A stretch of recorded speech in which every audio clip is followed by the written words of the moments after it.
Good evening, ladies and gentlemen. Welcome to a Making More from Sheep webinar. My name's David Brown and I work with the Making More from Sheep State Coordinators Home Sackett, and I'll be your webinar host tonight. Tonight's topic is accelerated shearing. Does it pay? Accelerated shearing being if you're shearing more than once per year. Now, just a quick reminder that next week we actually have another webinar being delivered by Sandy McEachran of Home Sackett. This webinar is going to be dealing specifically with the optimal flock structure for prime lamb enterprises. Optimal flock structure for prime lamb enterprises.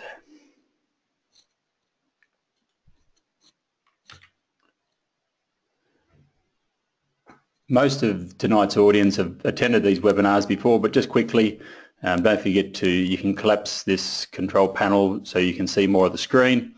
And if some people want to start dropping some questions, comments, or the weather report in the questions box, that means at least we know that you can hear us and that you know where the questions box is. So start logging your questions as soon as they come online, as soon as you start to think of them, and I'll be dealing with them in chronological order at the end of the webinar.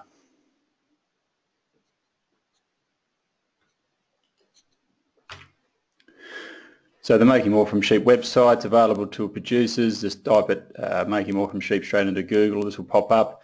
Tonight's webinar is coming from Module 1, Planning. Encourage everyone to jump online, have a look at this resource. It's got lots of information, tools and tricks for producers. I'm also the presenter tonight. My name is David Brown. Obviously I've been with Home Sackett now for just over 7.5 years. It's been a challenging time, but a really good time. And I've been enjoying working with producers and doing my best to nut out these issues on behalf of producers. So on to tonight's webinar topic, accelerated shearing. So our objectives for tonight is to firstly identify what we should be considering when we're approaching the decision to move into an accelerated shearing program. We want to discover whether it pays in the context of your particular business. And we also want to start thinking about the secondary considerations once we know either the cost or the benefit of an accelerated shearing operation.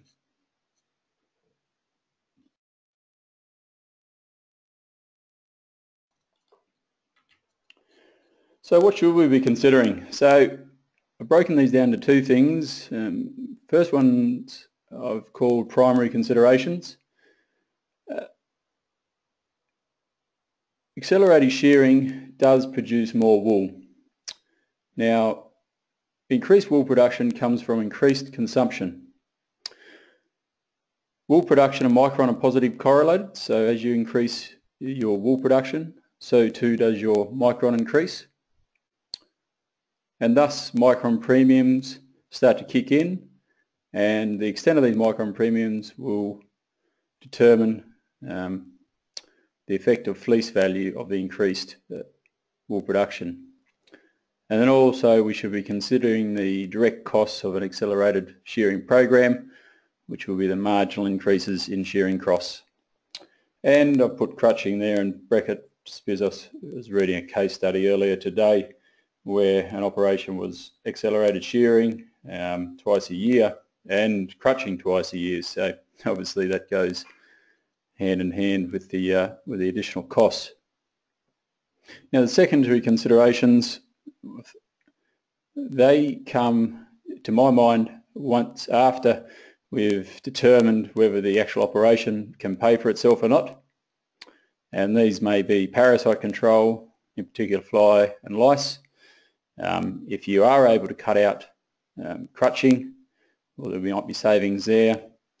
There's other issues like easier shearing, and I missed one there. There's some talk of increases in reproductive capacity of the ewes due to not having the wool on them or as much wool on them for as long throughout the year.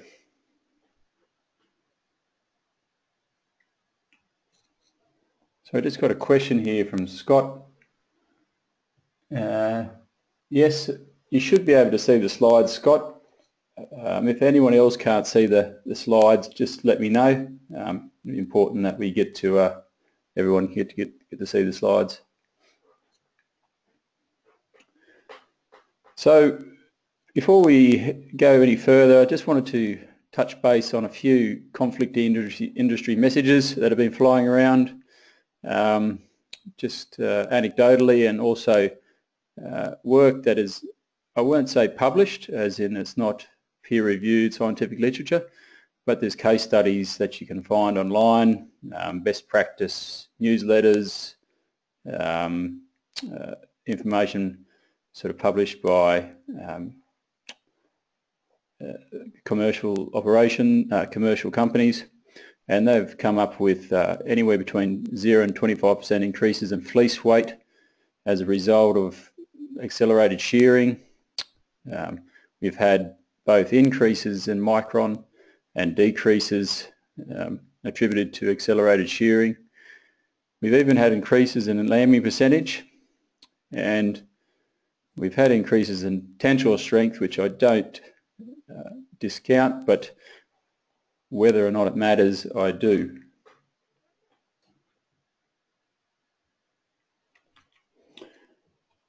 So quickly, as wool production goes up, so does micron.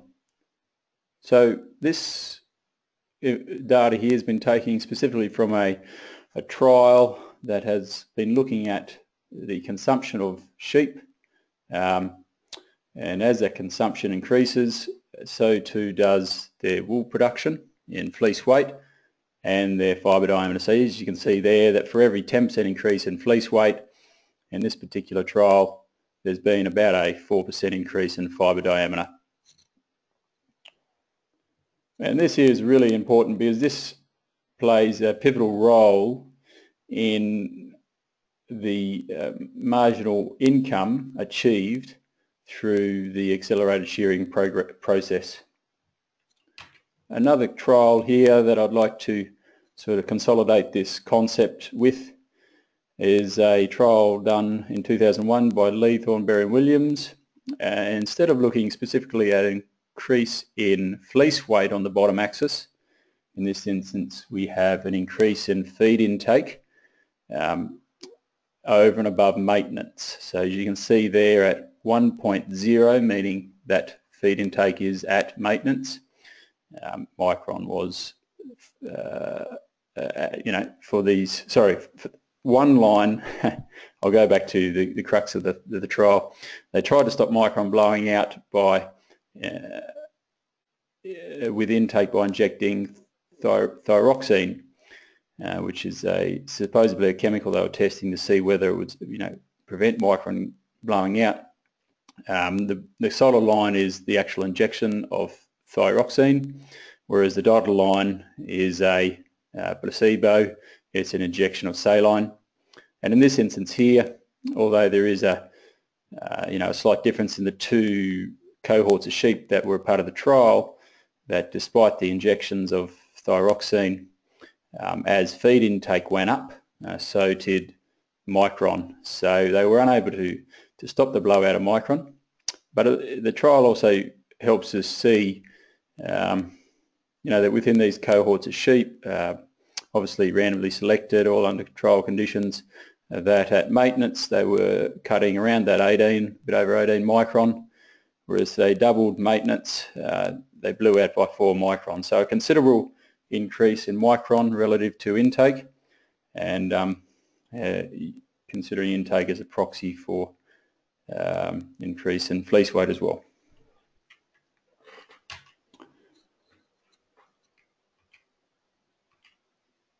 So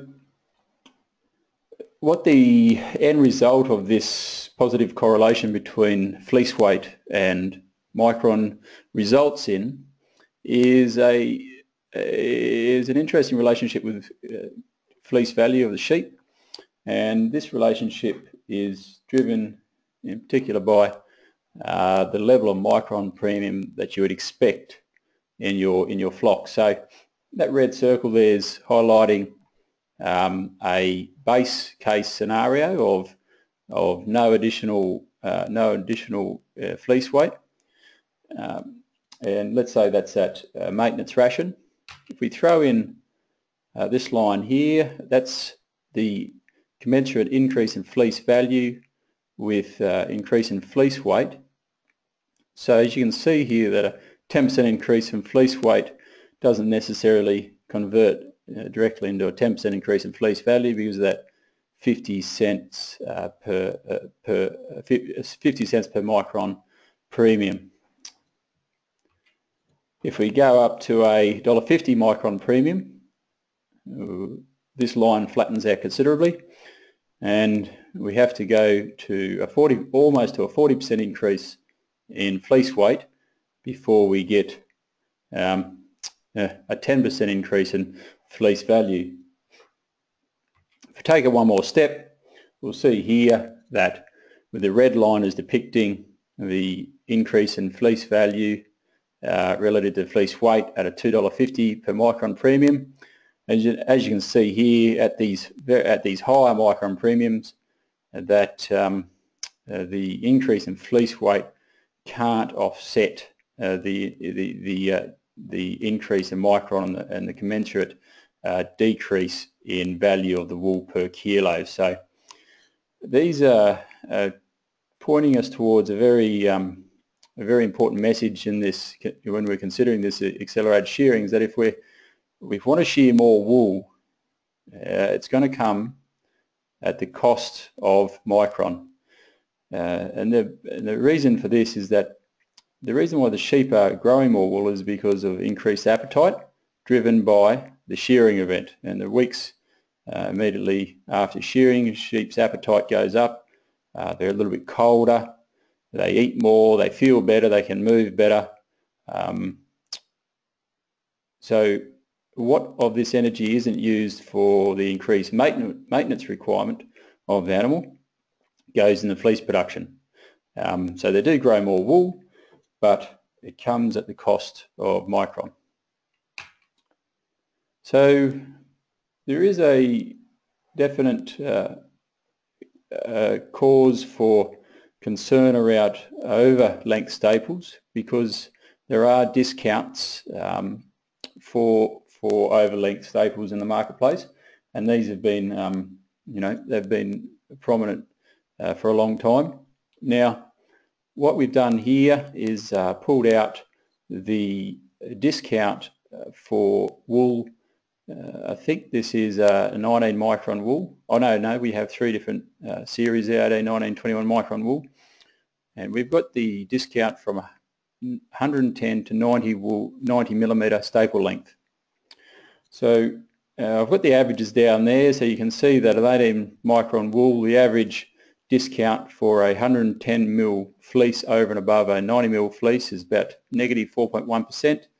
19 micron is negative 2.2%, and 20 micron is negative 0.9%. Now, if I throw these time series sets onto the graph here, you'll see that the length discounts are bumpy, but in time they do seem to be decreasing. And here's the 19 micron. So I'll just go back. So the 18 micron was quite prominent, obviously more sensitive to wool quality faults at the lower micron brackets. We are missing one data set there, sorry. If we go forward, this is the 19 micron, telling a very similar story but probably less exaggerated, and we'll go through to the 21 micron, where the length discounts have been pretty minimal for a fair while, except for about the 2003 period there, and they've actually just come back a little bit in this last year. But if we take a look at all these three micron brackets, 18, 19, 21 micron, and I've just put a trend line there for ease of reference, you can see fairly clearly that yes, there is definitely a discount between a 110 to 90 mil staple length, but the trend is for those discounts to decrease up to now. And the most recent data here is June 2017, so we're on top of what's been happening just recently. So this graph here is showing us the the length discounts relative to 90 millimeters of 90 millimeter staple length over the last 12 months, June 16 to June 17, for the 18, 19 and 21 micron wool. To wrap this graph up, what we're looking at here is that your discounts really start to kick in for overlength wool at about 110 to 120 mil. If I was to average this out over a number of years, the discounts do start to kick at 110, but the significant discounts kick in at 120 and above. On the other side of the coin, if we go back down to the shorter wool discounts, we can see that they start to kick in earnest around about that 60 mil mark. And if we drop below into that 57 mil bracket, all micron classes represented here start to become heavily discounted, and heaven forbid if you drop into the 50 mil staple length bracket, you are up against some serious wool price discounts. So if anyone can cast their mind back to the webinar run by Andrew Woods, Director of Independent Commodity Services, who have kindly provided this data for us, will remember from his webinar that whatever happens, whatever discounts are happening at around about the 120 mil mark are mirrored roughly around that 160 mil mark. And the reason being is that if you get a weak 120 mil staple and it breaks in half, lo and behold, you've got the same as a high tensile strength 60 mil staple length. So we've got a definite sweet spot in the middle there. It appears that in this graph it's 73 mil, but over the long term it's somewhere around that 75 or 80 to 90 mil mark.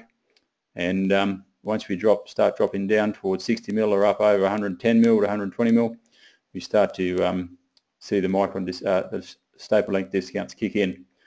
The key message here is that over and above avoiding the long wool discounts, you need to make sure that you don't start to drop too low if you're accelerated shearing and suffer the similar discounts at a shorter staple length, and you've paid more to get it because you've had to increase your shearing costs. So what we need to consider when you're approaching this is, are you avoiding over length discounts from in your flock, or are you actually generating under length discounts in your annual clip?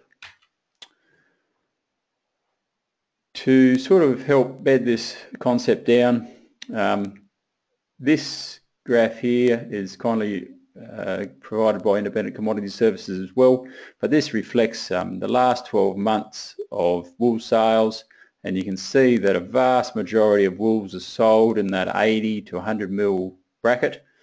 This is from I think this is the Sydney market or the eastern states at least, and there is only actually 3% of wools that are sold over length, which in this instance we call 110 mil, and about 5% of wools are sold under length. So as a producer, you need to decide, well, where do I fall in most years, and how does this weigh into my decision if I'm going to go down the accelerated shearing path? So another big ticket item, one of these primary considerations, is that shearing costs obviously go up with the accelerated shearing. The Home Sackett 2015-16 annual average shearing costs was $6.83. Obviously there's some variation around that depending on the efficiency of their shearing operation and whether they use contractors or own staff in the shed, or maybe even owner-operator labour. But there's a pretty good indication of what it costs the average producer to shear a sheep these days. So some basic maths will bring that up to $10.25 for an 8 monthly shearing interval. And this is annualised rates, obviously. And and then that goes up to $13.66 if you're embarking on a 6-monthly shearing regime.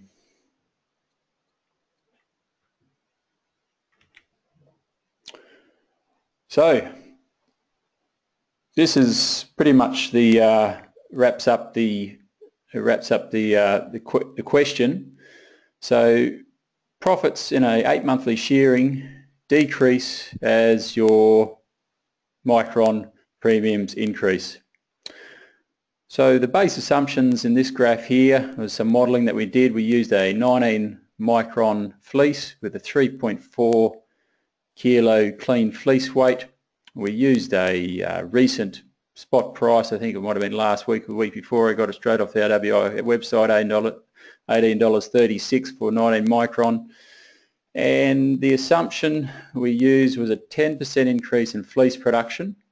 Remember, if we go back to the start, there was a lot of different results, anywhere from 0 to 25% increase in wool production from accelerated shearing. But there is trial work out there to show that about 10% is a reasonable figure. 7% from one trial to be specific, but obviously this is going to vary quite a lot from year to year based on seasonal variation. And we also use that $6.83 per head shearing cost, which is a bit more on an annualized basis. So if you're in a space where you think that your clip is only going to suffer 50 cents per micron premiums, or 50 cent micron premiums, then marginal profit of an 8-monthly shearing program will be about $3 per head. And obviously if you've got 10,000 head, it'll start to add up. But if you are down around that $1.50 to $2 mark, where I suspect most of tonight's audience will be, if you're in that 18 to 20 micron bracket, if your micron premiums are between $1.50 and $2, then the 8-monthly shearing process becomes a very marginal management operation. If you get down to micron premiums of $2.50 and higher, or get up to micron premiums of $2.50 and higher, then the marginal profit becomes actually a marginal loss from 8th monthly shearing down to $2.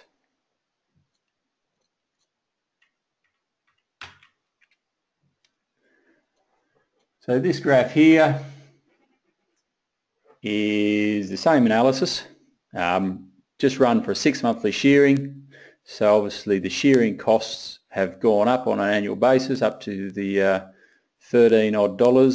We still use the 19 micron fleece with starting at a 3.4 clean fleece weight, $18.36 per kilo. But instead of a 10% increase in fleece production, we've actually provided the 6-monthly shearing a 15% increase in fleece production, and the results are telling in that it becomes even more marginal to generate a profit in a 6-monthly shearing regime. So at a 50-cent micron premium, you will make a marginal profit of $2 per head. At a $1 micron premium, you're going to only just break even. But as your micron premiums increase above $1 through to $2.50, your marginal cost will extend to $6 per head shorn.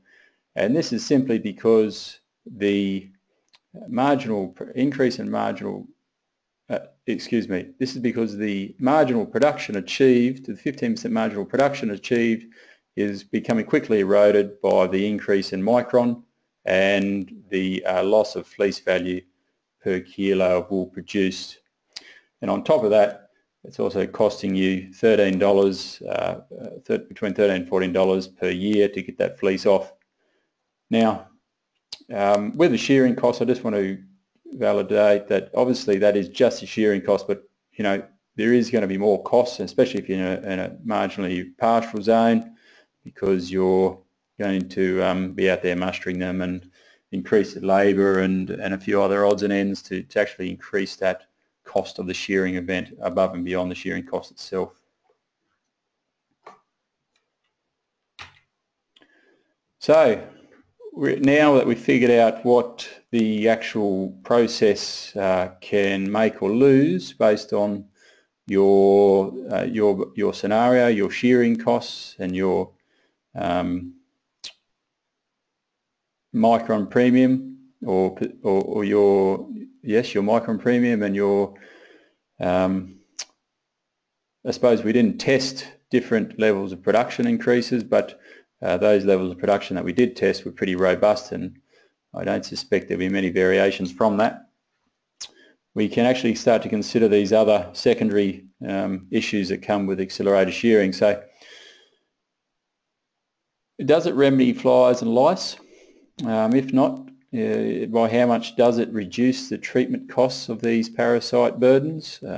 So if we think that lice is costing us $2 per head per year and treatment costs and all the other heartaches that go with it, then the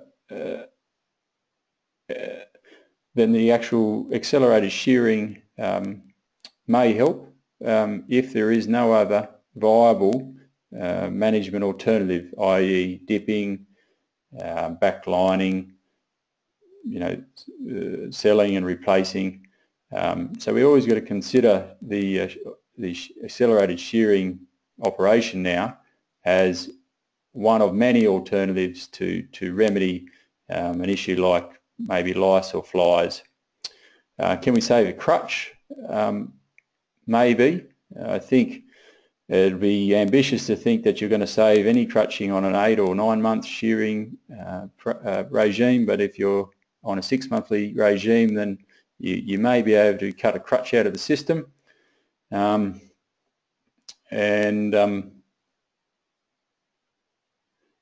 would put us, so if your crutch costs you $1 and then you were losing $1 on the accelerated shearing program, you're back at square one again.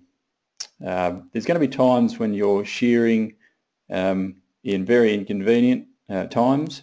So if your shearing falls at a point where, good heavens, lambing's coming up, you don't want to touch your ewes for at least 2 or 3 months post lambing. So you're not going to shear them within, you don't dare shear them within 2 or 3 weeks of lambing. So you may have to bring one of those shearings forward a lot further than you initially thought, meaning that you could really suffer on the staple length side of things. And if you start to drop down under that 60 mil, then those staple length discounts are going to start kicking in again.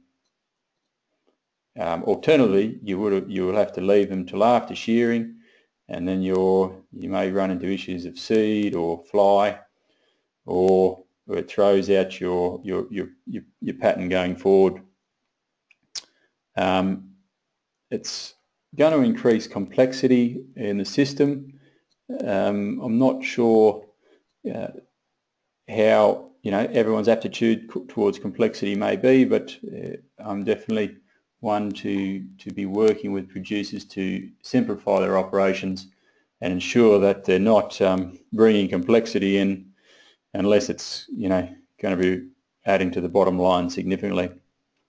So the additional feed requirements, I've touched on that earlier, but it's definitely a consideration. So we've got a sheep, we're knocking the wool off it twice a year or every 8 months, 3 times in 2 years, and it's getting hungry.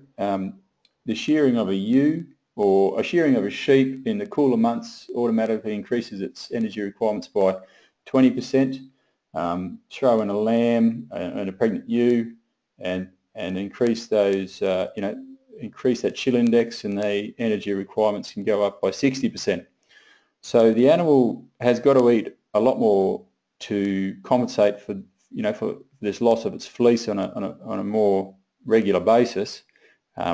A part of that additional energy is going to go into, hopefully, into growing more fleece. But this this additional food eaten is assuming that there's a surplus there already. Now, this is okay if that surplus was going to be wasted or can't be used to increase stocking rate.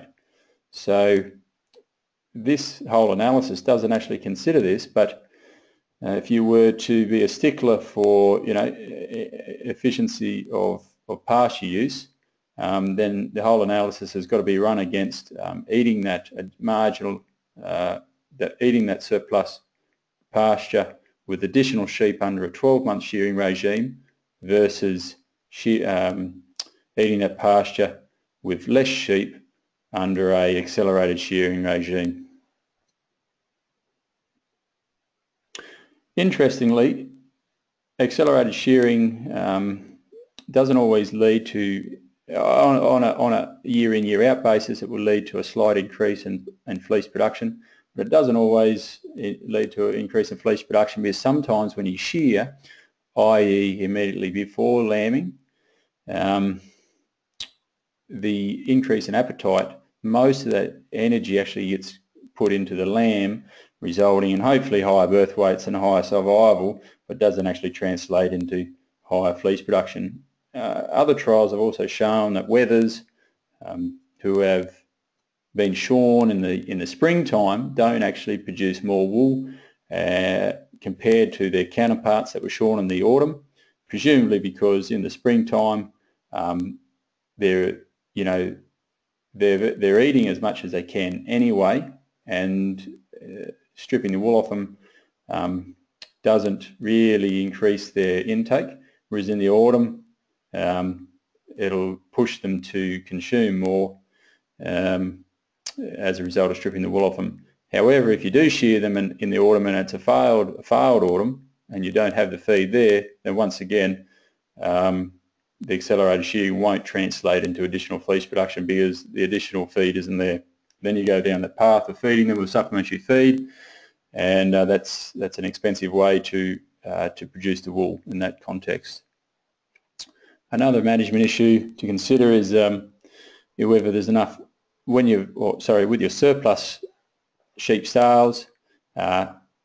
If you're selling them prior to your next shearing, are they going to have enough wool on them to shear? And if not, so you're either going to have to make a call on whether you're prepared to sell the sheep with the wool on them, or you're willing to shear the sheep and suffer the Premier wool discounts that come with it. Our experience through our benchmarking services is that businesses that regularly sell sheep with wool on their backs do suffer, and the recommendation there is that unless it's in an absolute dire situation, sheep always get shorn before they leave the property.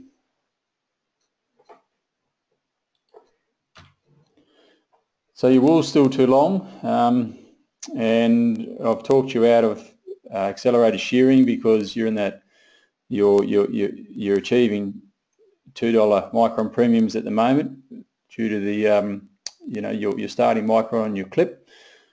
So what are we going to do? So you can still do it, and I've been told that there's a lot of producers out there a lot smarter than I am who will figure out how to do it.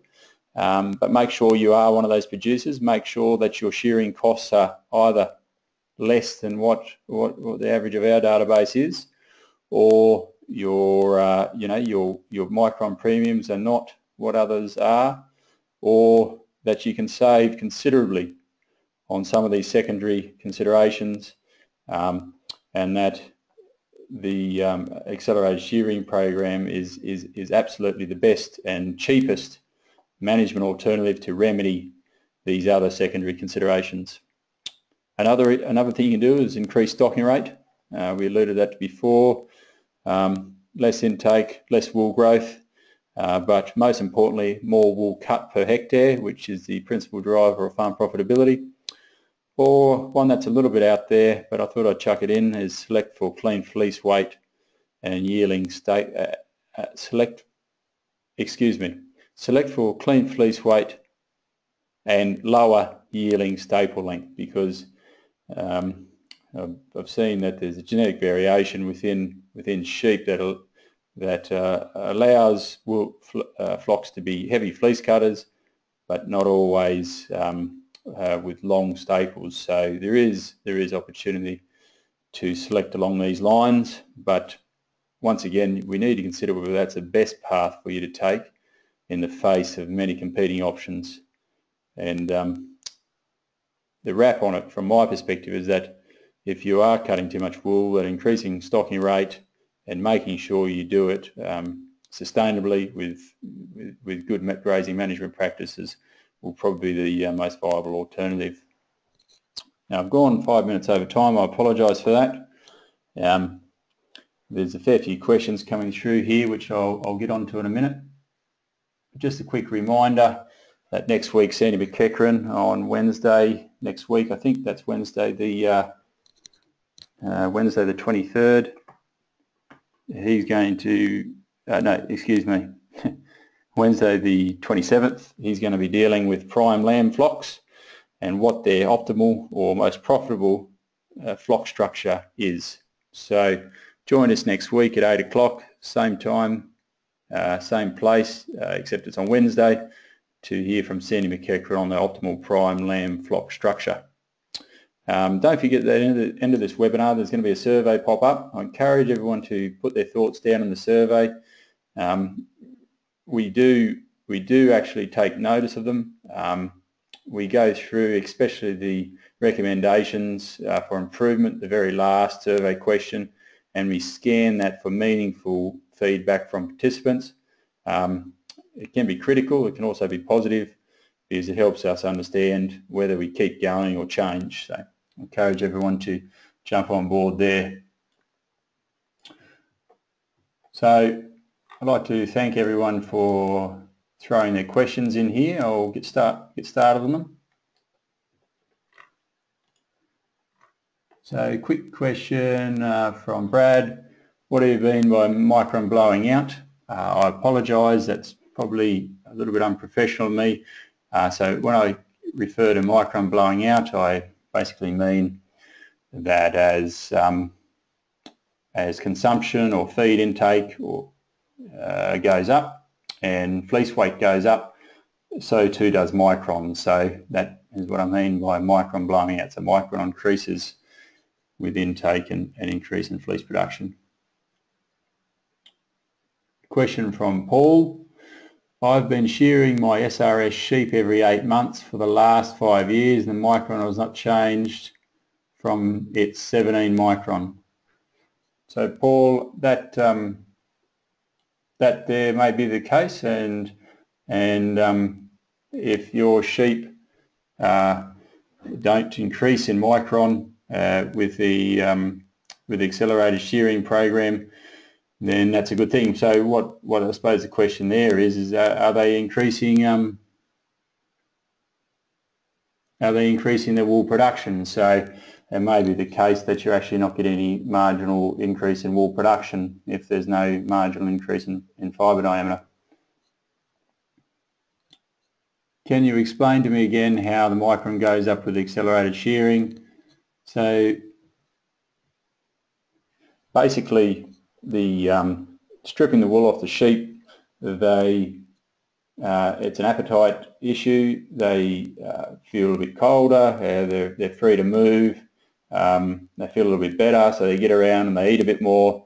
Some of that marginal increase in intake goes towards their increased maintenance energy requirement, and some of it's directed to increase in wool production, among other producing, production-based activities that sheep is up to. So that's how we get an increase in wool production, and with that increase in wool production comes hand in hand normally with an increase in staple fibre diameter.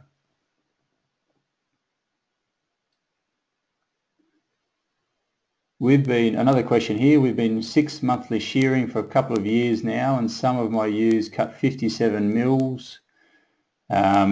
should I go back to 12-month shearing to get a better price per kilogram? These use a different bloodlines to my father-in-law's use that cut about 63 mil wool cut. We don't crutch either. So Brad, if I was to refer back to that graph there before, I'll sit back there for the purpose of what we're doing. It seems as though you're in a space there where you're going to be copping some reasonable fibre staple length discounts for premature wool or prem wool, and also you're paying a fair bit for that wool per kilo, because if it's costing you 12 or 13 bucks per year to shear it, or twice as much as a person who's shearing once a year, then you're sort of getting getting a bit of a double whammy there. So I think I'm not going to offer any specific advice on a webinar, but I definitely think you need to take a closer look at the operation and get a real handle on the increased costs of the 6-month shearing pattern, and how and the increase in or if there is any increase in income at all. Because if there isn't, I'd be rushing back to a 12-month shearing quick smart.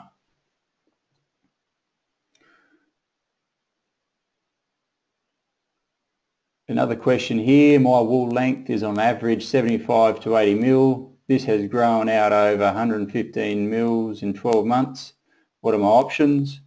So Paul, I think we might have run through a few of those options before there. I can see that your question came through before that slide came up. Going with, you keep accelerated shearing, but make sure that it's not costing you, that you're running at least at a marginal profit. You can increase your stocking rate, or you can start to select for rams that have heavier fleece weights but not long staple length. Now it's a big call to be adjusting your genetic your genetic progress or your breeding objectives based on this, but I'm just putting it out there as an option so we cover off on those bases. Question here from Matthew, does it pay to leave lambs until a full 12 months of wool, or do we bring them in line with the older ewes at say 4 months of wool? So Matt, that's a good question. I think there's a few things in addition to lambs over and above what we're looking at here, in particular lamb or weaner survival over the summer. So look, my intuition is that I'd go for, look, I'm just going to take a rain check on that one there, because there's a few issues at play here that aren't really related to the operation of accelerated shearing. But I think with lambs, that one thing you need to make sure is you don't do anything to limit weaner survival over the summer, especially in a later, in a late winter or spring lambing operation. So that's something we've got to keep on the cards as we go forward. From Maria, with high micron premiums above $2.50, should we be solely concentrating on reducing micron and not worry at all on wool cut, e.g. keep all sheep pushed up in the spring? Well,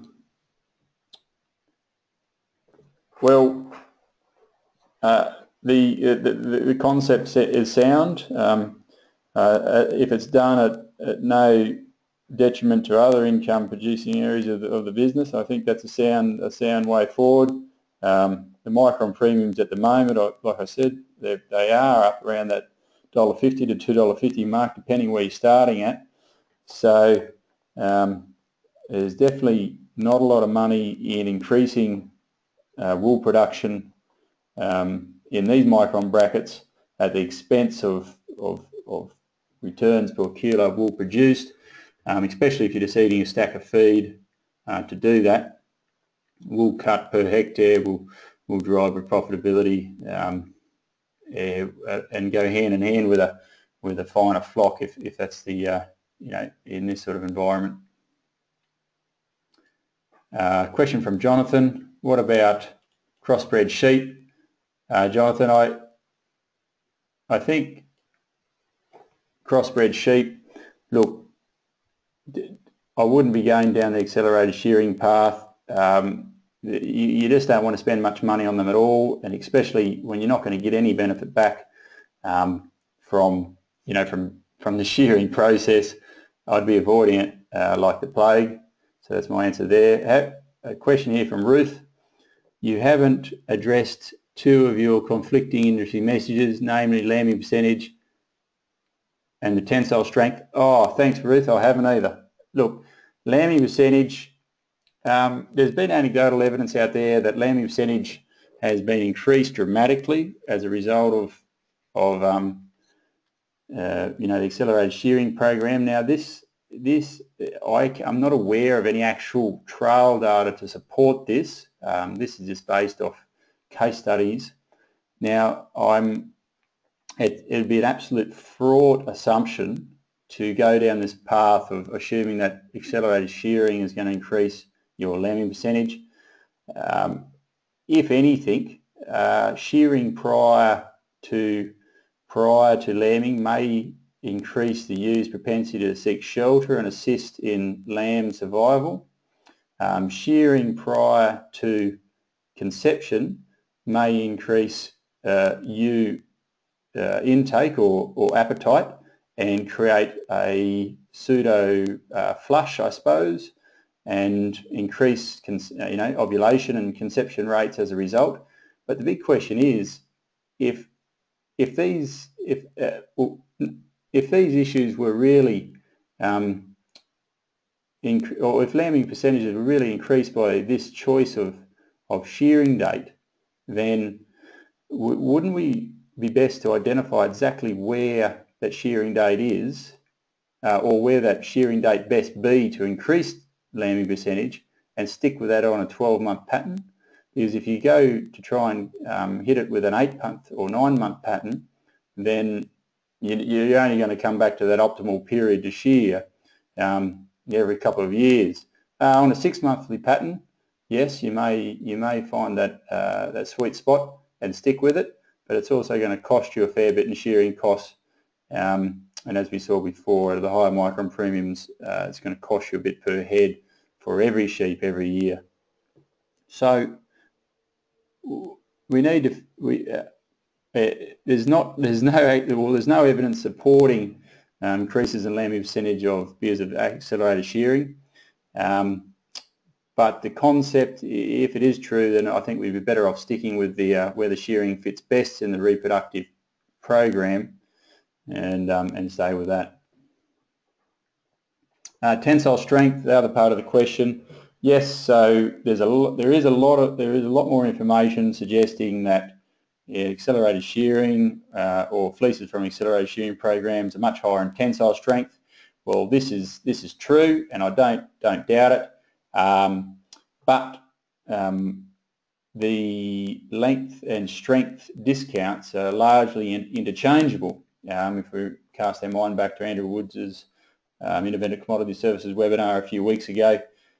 So what that means is that a fleece of about 90 mil in length and say around that 20, I think it's nanometers in tensile strength, has a similar price discount as a fleece at 60 mil with a very high tensile strength. So what we can see here is that where we win on tensile strength, we start to lose out on staple length, and vice versa at the other end of the scale. So I'm not sure that significant increases in tensile strength is going to translate into dollars in the hand as a result of accelerated shearing programs. Question here, or comment from Todd. Selecting for increased clean fleece weight and decreased staple length might lead to increased wrinkle, more fly strike, more mulesing. Is this a good thing? No, not at all, Todd. I think I'm not sure what the genetic correlations are of my proposed lower staple length and increased fleece weight are, but if they're the implications, then I wouldn't go near it. Question here from Perry. Do you reduce risk by selling more often with accelerated shearing? Do you reduce risk by selling more often with accelerated shearing? Look, I don't suspect. Look, to conduct what we'd call an unprofitable. I'm not saying accelerated shearing is unprofitable, but we can see that in that to be a profitable operation in its own right, it's going to be the on the court of only a very select few producers. So, if you're not one of those producers and you do select a unprofitable or an operation that generates a marginal loss in the interest of increasing cash flow or mitigating against market fluctuations, then that's definitely not a wise thing to do at all. You know, if wool's not a perishable product, you'd be better off shearing once a year and either getting rid, you've got just as good a chance of getting rid of it in a reasonable market then, or if you want to go and do some marketing yourself, you can go and pick the market or try and pick the market and do something with it then. But I think getting it off at a quicker rate is not going to assist you on achieving higher price margins. And at any rate, if we look at across our database over a number of years, the price received for your wool clip in any one year against all your competitors, it correlates very poorly with profitability.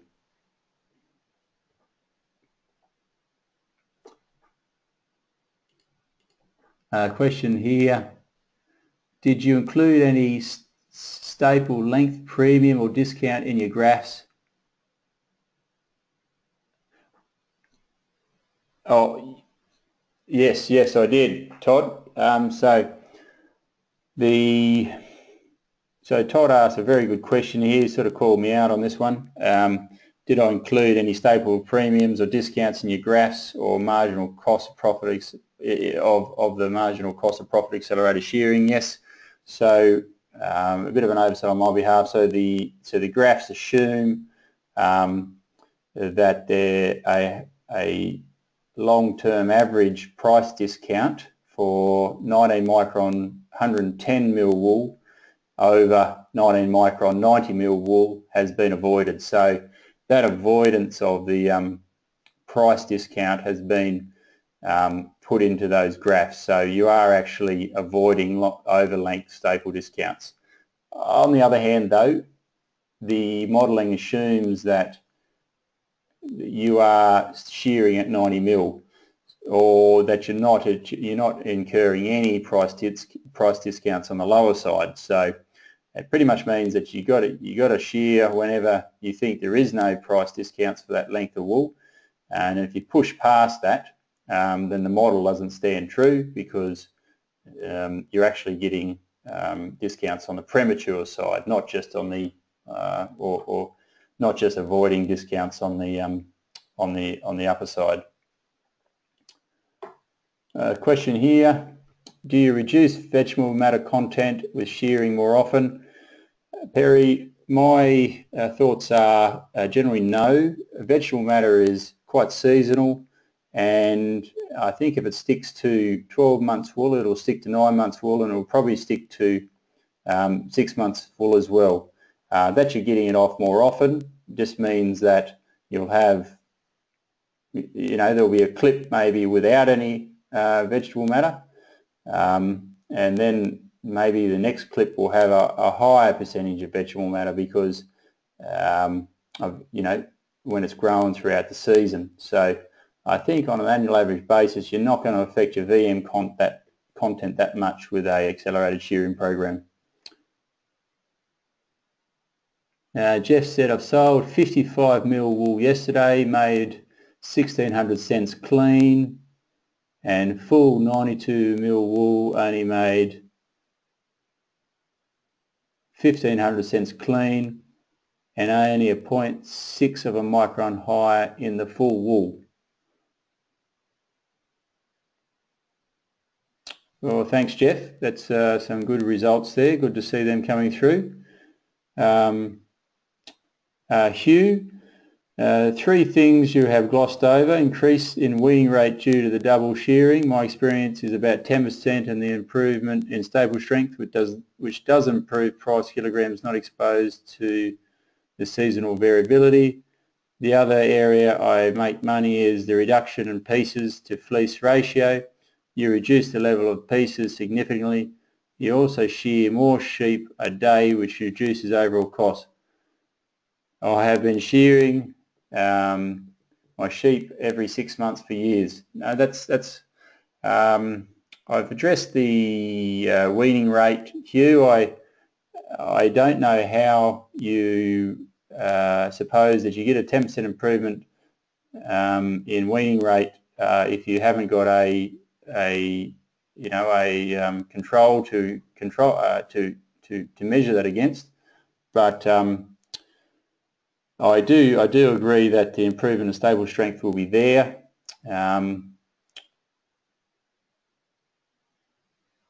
So there could be a case where this may work for you, Hugh, and I'm not discounting that that there will be producers out there that can make this work.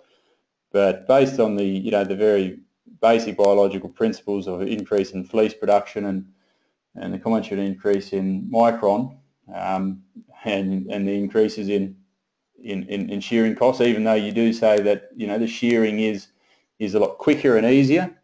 If I'm a shearer and I've got to tip over X number of sheep per 200 sheep per day, I'm still going to want the same amount of money. Whether I shear off $30 worth of fleece or $60 worth of fleece. But look, it's going to work for some people, and I'm glad it's working for you. Does twice shearing improve lamb percentages? Jenny, anecdotally, some people suggest it does. From a principle-based perspective, I can't see how it does. We have been told twice shearing improves lamb percentages. So I'd be very wary of that, Jenny. Be very wary.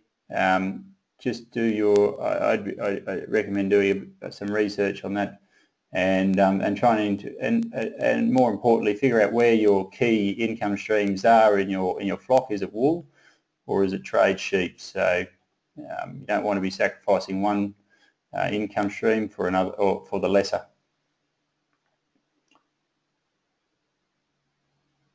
I agree with Todd. Dangerous to select for decreased staple length.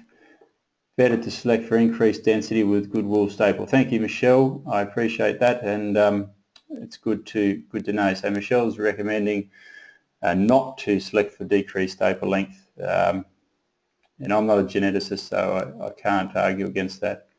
If you shear twice a year, you double the amount of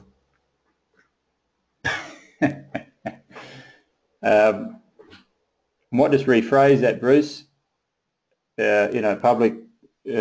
Public forum. If you shear twice a year, you double the amount of udders being cut. Yes, that could be the case, and all the associated stress that's put on the sheep. So your sheep might go through life getting shorn maybe 12 times instead of 6. So that's something to consider. Anyway, look, I was supposed to run a poll. Now I'm just going to launch that poll now anyway.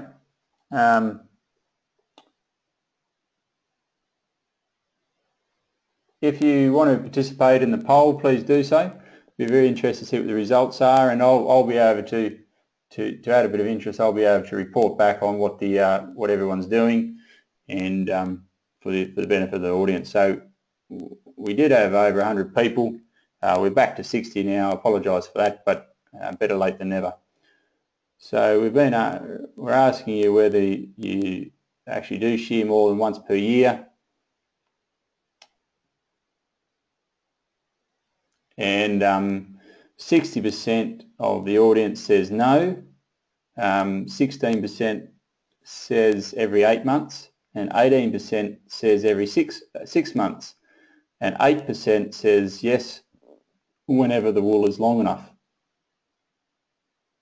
So very interesting outcome. There's actually more people shearing in an accelerated shearing program than I envisaged, and I appreciate everyone for contributing to that poll.